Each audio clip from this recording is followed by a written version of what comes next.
Cimoooooooo!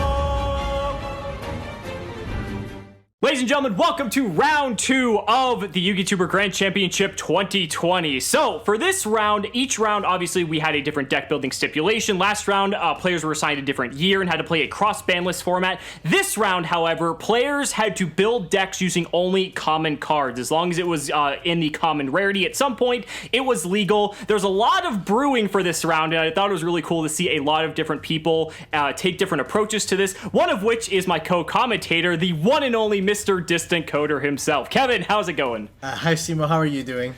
Doing fantastic. So tell me some of the theory that went behind this, because we are going to get to see one of those decks in this match today. Yeah, okay. So when I had to prepare for this round, I legitimately, I was just starting to look at what decks came in common, and immediately you think of, Deskbot and stuff like that, but then one of the decks that was brought to my attention from chat was Goki. Everything just comes common. And one of my viewers in chat ended up making a combo that makes a really insane turn 1 board, and you're going to see MBT pull it off here. So he goes right ahead and he summons the 2 Gokis and goes into a Goki Link 2 that kind of has an irrelevant effect. But the thing is, every Goki card adds stuff, and Goki Rematch is it's not something that we couldn't play. It was a common. So it was so good to play in this matchup. So, and we're seeing Nyhmnim drop an Ash Blossom here on one of the Goki activations. So, MBT is only going to get one search here. He's going to get that Super X. I think it's so cool, though, that you guys you were streaming for what, 5 hours or so? Oh my God, 5 hours of theorizing this, yeah. He had the rematch, but honestly, it didn't matter. He could have searched the rematch. It really didn't matter. So the Ash there does not change much. Because this deck, basically the turn 1 combo that you want to be making is you want to end on 2 copies of Goki the Thunder Ogre, and we're going to read that once we get to it. But basically you're climbing, you're link climbing constantly, and you go into Goki the Thunder Ogre here, which gives you an additional normal summon, which allows you to go into the Goki, the Power Load. Sorry, the big one's Power Load. Thunder Ogre is the one who gives you the normal summon. I get the names confused. I know what they look like. I don't know what the names are. Yeah, there are a lot of... You're also playing a lot of the Gokis that you didn't traditionally see back in the day as well. Like old Goki decks weren't playing Thunder Ogre, to be frank, but I still think it's cool that you guys were able to come up with something this creative and basically have a walking towers, which we will see here in a moment, obviously. Yeah, as but before MBT that, and there's get to that point. Yeah, there's basically a ruling question happening, and I had to pop up and say hi and teach them how to play the game. So basically, the question that they had here was, Gage, basically, Nyhmnim had Valor in hand, and he was asking if he Valors the Goki Thunder Ogre if it stops the additional normal summon from happening. And I had to explain to them, basically, I couldn't coach them, because Nyhmnim, and this is for coaching just in general in tournaments, you're not allowed to ask a judge, hey, if I do this, does this outcome happen? Because the judge is not allowed to answer, because that's coaching. It can be a hypothetical question. Yeah, exactly. So when Nyhmnim asked me, hey, does it stop the normal summon? I had to say, well, all I could say was Goki Thunder Ogre is a continuous effect, which is knowledge that both players have. Right. So it's a continuous effect. That's all I had to say. He ended up valoring it anyway, and in the end, it does stop the additional normal summon from happening. But MBT had the 1-for-1, so it did not matter. I was about to say, this hand was crazy. He had 2 Gokis that were able to get to the board. He had 1-for-1 as an extender if needed, and he also already had the rematch too. So his hand was just perfect for just being able to turbo into this, playing through multiple hand traps. And this is one of the things you figured out when you were conceptualizing this deck. And there he is, Goki the Power Lord Ogre, or Power Load Ogre, excuse me. So for those that don't know what the Power Load Ogre does, is he is a towers on legs. This link summon card is unaffected by other cards' effects, and it gains 200 attack times the number of link rating that you have on your field, excluding itself. And it can also tribute a Goki link monster and pop cards on the field equal to the link rating of that monster. So it's really broken. It's really, really broken. And if Nyhmnim didn't have Ash Valor, then MBT would have been able to summon out 2 Goki the Power Load Ogre on top of other stuff. So it's really cool. And this is a common, too. No one would have thought that a card this good, instinctively would just be a common, so I think that is incredible. But Nyhmnim having to play defense here, just setting a monster in defense and 2 cards in the back row, flipping up Macrocosmos, I mean, that's fine, but you already have to stare down this Power Load Ogre. I don't exactly know what that's going to accomplish at this point. I mean, the thing that you can see here, however, is that the Power Load Ogre, because it's such a, you can't really out it with card effects, you really have to out it with a big number. So the fact that Gage might be playing the Grand Maju here, if he manages to banish enough cards, he can just beat over it. But as you can see, this play is really cool. This play that MBT does, he Monster Reborns the Thunder Ogre that's in his graveyard. And what that's going to allow him to do is he can use the Power Load Ogre, tributing the Thunder Ogre, and because it's a Link 3, he can destroy up to 3 cards on the field because of the effect of the Power Load Ogre. I love Joseph in the chat to drop a load on them. Drop a load on them, yeah. Yeah, just completely just blowing out Nyhmnim's field here. Here comes the Super X, which we know he had from the previous turn that he searched off of the effect of the Twist Cobra or the Headbat. I forget which one didn't get negated by Ash. We're just going to link off here. This is the Codebreaker Virus You're Swordsman. going to see the second engine. This is the second engine that we figured out for the deck. So the Codebreaker engine is entirely common. So you have the Virus Swordsman, you have the Berserker, and you have the Zero Day, which is the main deck monster. So basically what this card does is the Virus, if it's co-linked, it allows you to summon Zero Day from your hand, deck, or grave to a zone that a link monster points to. So these are all commons, and it summons Zero Day and Virus Swordsman allow you to go into the Berserker. Now the Berserker, when it's summoned, if it's co-linked, it allows you to summon the Virus and the Zero Day that are in your graveyard back to a zone a link monster points to, and because the Power Load Ogre's arrows are so good, you can do that, and then summon a second Power Load because it's generic for warriors.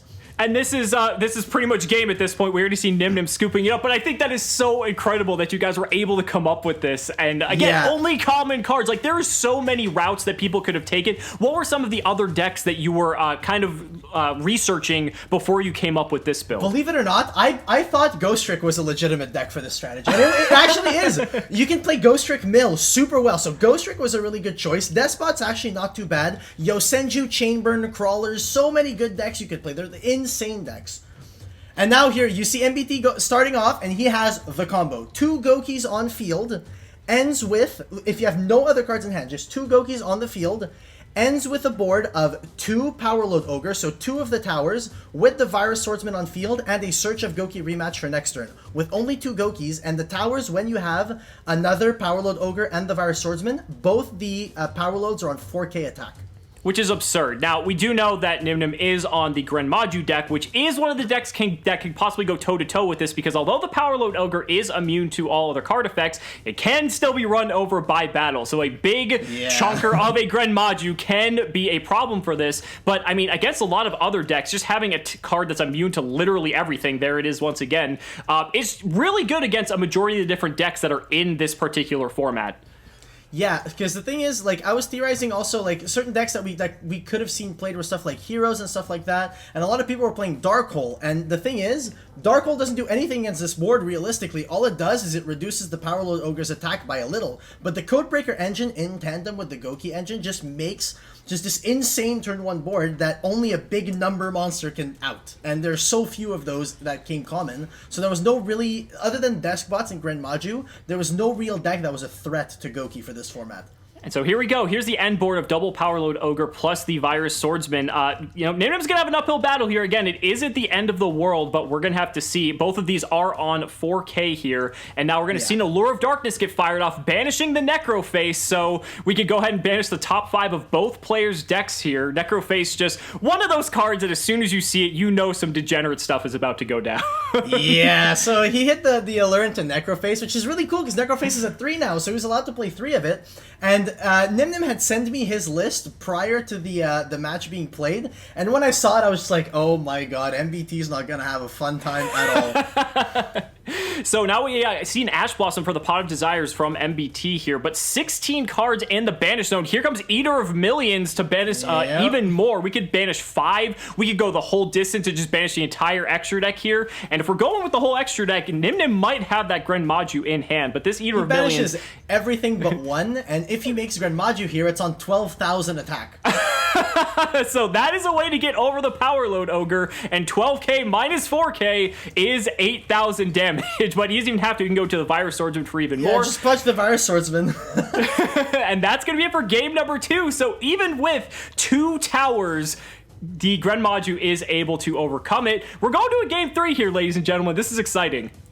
And what I found surprising is that I believe Nyhmnim won the die roll at the start of this match and has been going blind second each of these games. So all 3 of these games, Mono Bluetron has gone first. Now the issue that you're seeing here is that Goki being really powerful, was a really powerhouse deck, MBT sadly has come to the biggest problem this deck has, is that it's very bricky. It is extremely bricky, because usually when you think of Goki, you think, oh, you go into Isolt combos and it's super consistent, right? But the thing is, this deck specifically needs 2 Gokis on field, and the only cards that say special summon a Goki are Suprex, Headbat, and Rematch. And you need Suprex and another Goki, otherwise you're passing on a board like this. And this is one of the things you were fearing when you were initially designing this deck, is that I remember you at first thought this was cool, but then you're like, this deck is bricky, like, I don't want to play it. Like, and you only have to play 1 match with it, but if you do brick in that match, it could make all the difference, and we're seeing that weakness here.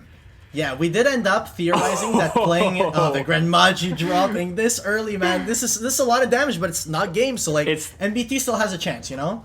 Yeah, so this is what, 4,400 and 1,100? Oh, we're gonna just judgment the normal summon. Okay. That, honestly, like, I think you may have to, like, desperate times call for desperate measures here. You're taking, like, this actually even more damage than you would have otherwise, but at least the threat is gone.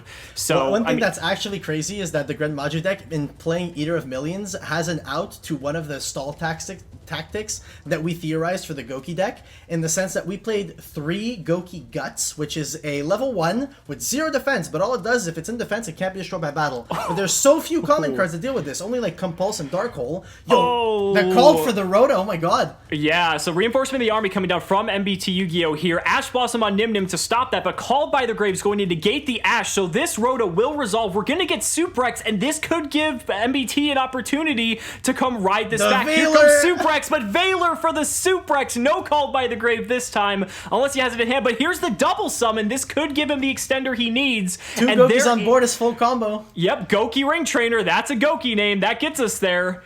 Ooh, actually, the Ring Trainer, here's the one downside of playing Ring Trainer. So the theory behind Ring Trainer is that you can reveal it in your hand if you have no monsters on board to reborn a Link from your grave, a Goki Link from your grave, and summon it. But the issue that we have here is that Ring Trainer, when it goes from field to grave, doesn't have that Goki effect to add a Goki card. So now because Nyhmnim Called by the Grave, the Suprex, Mono Blue Charm literally ends on pretty much nothing. Oh, that's so unfortunate. Yeah, because the Call by the Grave just coming in so clutch here. This is going to be... I mean, you just ended on this $1,000 heal ogre, and does this even do anything relevant? Doesn't look like it. If a monster activates its effect in a zone it points to, it can destroy it, then reborn a Goki. Which is, like, fine. I mean, that's not the worst thing in the world. It's like, okay, but I've never seen it come up. So now the thing here is that the Eater of Millions can just, like, banish that Goki face down, and then if Nyhmnim tops into a Grand Maju at any point, this is just game. Yeah, exactly. And there's so many ways for him to get to it. This deck is literally nothing but hand traps, draw power, and Grand Maju cards. Monster Reborn, though. Okay, so this gets him a Goki back, but he doesn't have any Goki that can just keep pushing and get him, like you were saying before. It's not a Goki that can do anything. Yeah, he only has the Ring Trainer. Realistically, what MBT could have potentially done was put the ogre in front of the zone where Eater is, and maybe... Yeah. So MBT was targeting Nyhmnim's Grand Maju, but he's going to DD Crow his own Grand Maju. But unfortunately, that doesn't work because it has to be your opponent's, which it looks like you beat me to it in the chat there. Yeah, and then MBT attempted to shark a tad bit, but it's okay. So now it looks like they're just going to finish here. Grand Maju is going to be resurrected, but unfortunately, that's really not going to do much. You can make a Link play here, which I guess is fine. We're going to go into Triple Burst.